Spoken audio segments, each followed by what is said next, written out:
I believe it's Battle Lake and Ashby, locally, who are participating in those contests. Of course, section football begins tomorrow. Section volleyball kind of in earnest on Wednesday, and we're full steam ahead. It's going to be a really really crazy week. We're going to run through section football standings Sure.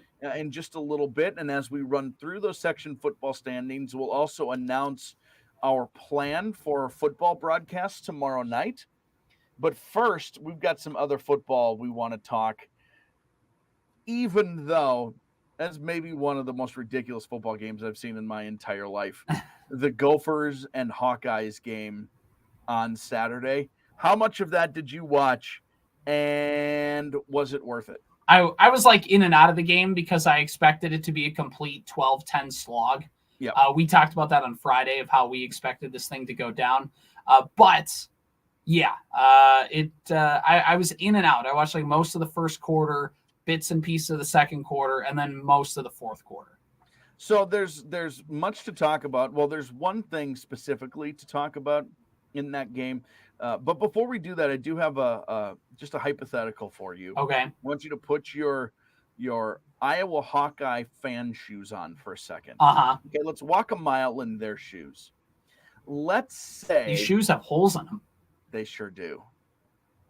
And they smell like corn. They smell like corn and pig excrement. What? Let's say that punt return doesn't get called back. Uh-huh.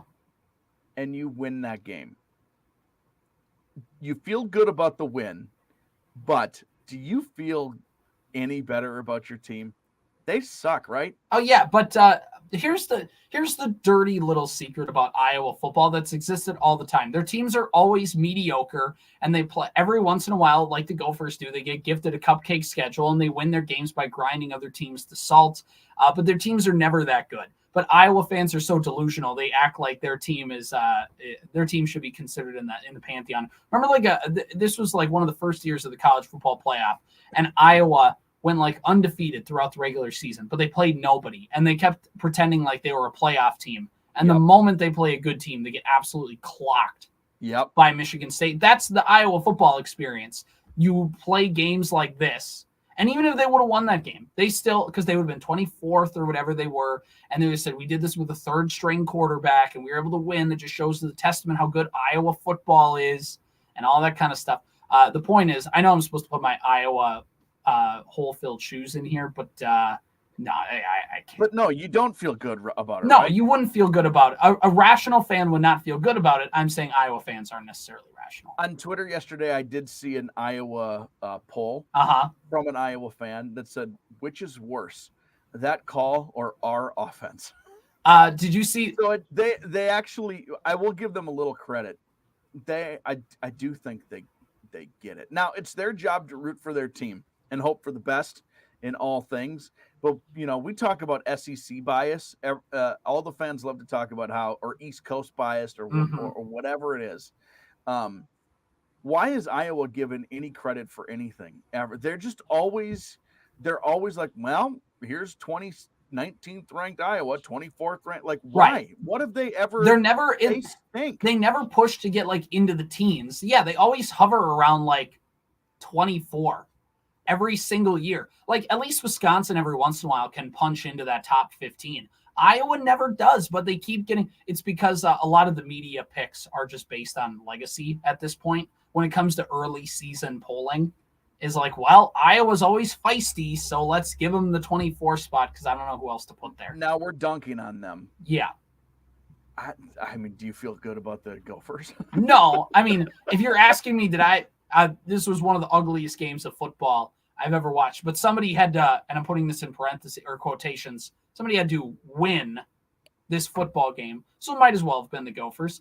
Floyd is back in the University of Minnesota for the first time since I was a junior in high school and grabbing it from Iowa in Iowa for the first time since I was 1 year old. So, yeah, I'll take it.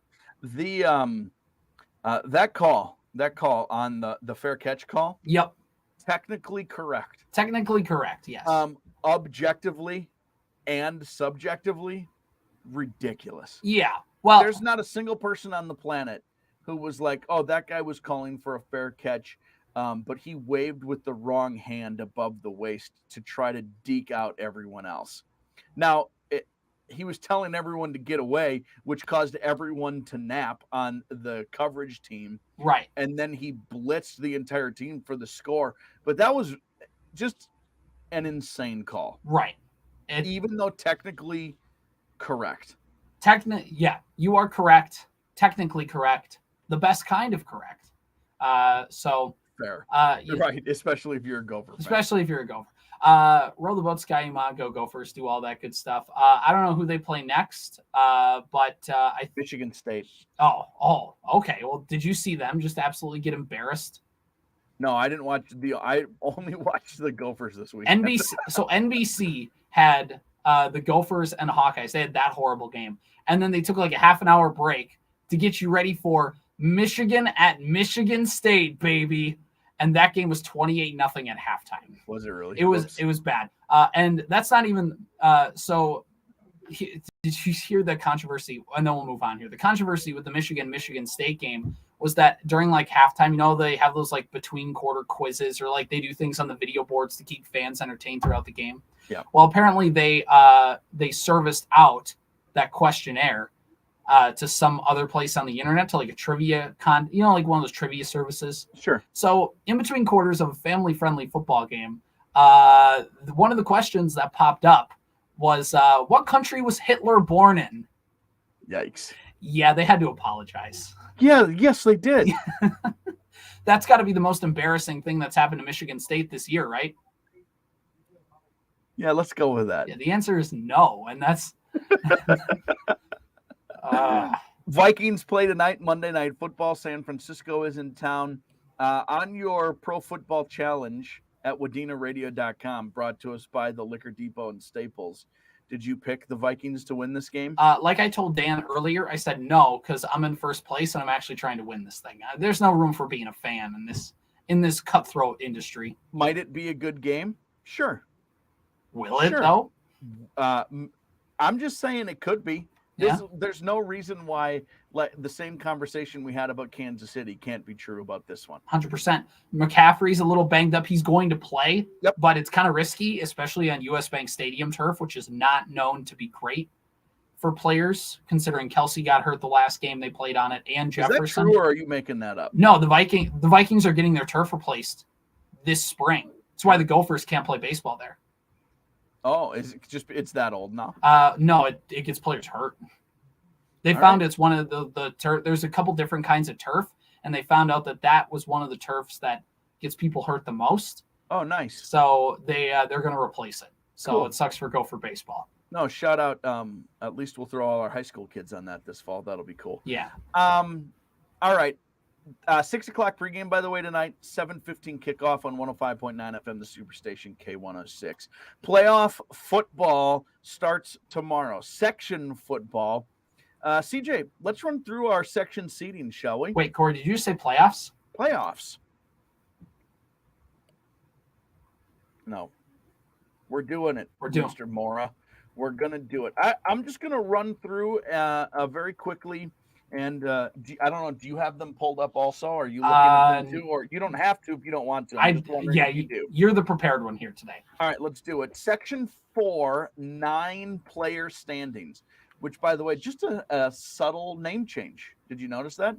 Section 4, 9-player standings. Yeah. 9-man. I ain't going to call that a broadcast, though. I will forget to do that. But, I guess you can't call it 9-man when girls play. I guess.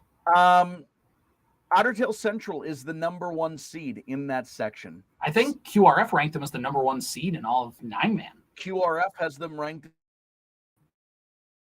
the number 1 seed in all of 9-man. They are 8-0 overall, 6-0 in section play. There are 7 teams in that section, so they will not play Tuesday. They get to wait until Saturday. They'll await the winner of Hancock and Rothsay. Underwood earns the 3 seed in that section. Okay, section 5, 9-player standings. The team there is Nevis. There are 7 teams in that section also, CJ. Mm-hmm. Nevis will get the opening round bye. They're 8-0. overall, 6-0 in section play. They're QRF ranked at number 3. Around the area, Verndale is the 4 seed. They will play the 5 seed Sabika on Tuesday night. And that game we will carry on AM 920 and 101.7 FM KWAD. I'll be in Verndale for that contest. The 6th seed in that section is Bertha Hewitt. They'll travel to Cromwell Wright on Tuesday night, the 3 seed. Elsewhere around the 9-man or the 9-player standings, there is nothing else in the 9-player standings. CJ, anything from that in particular stand out to you, or let's just move on? Get a charter bus, Bertha Hewitt. You're not going to regret it. Don't take the school bus up there. You haven't they? Yeah, they did. They did go to Cromwell earlier in the year. I think they took a charter bus that time. And on a Tuesday night, you better take one. As you know, there ain't nothing between McGregor and I. No, I used to work in Duluth, and yeah, that drive is just brutal. I've actually covered a Cromwell football game when I worked at the TV station. Sure. Go beat them. Go beat them. Yeah, good luck. Go beat them. All right, let's move to Class A very quickly. The Section 4A standings, BBE is the top team there. They're ranked number 1 in the state, according to QRF. Browerville Eagle Valley is the 3 seed, which means they get the 6 seed, Long Prairie Gray Eagle. Only 6 teams in that section. Moving on to the 6A standings, Parker's Prairie is the top team.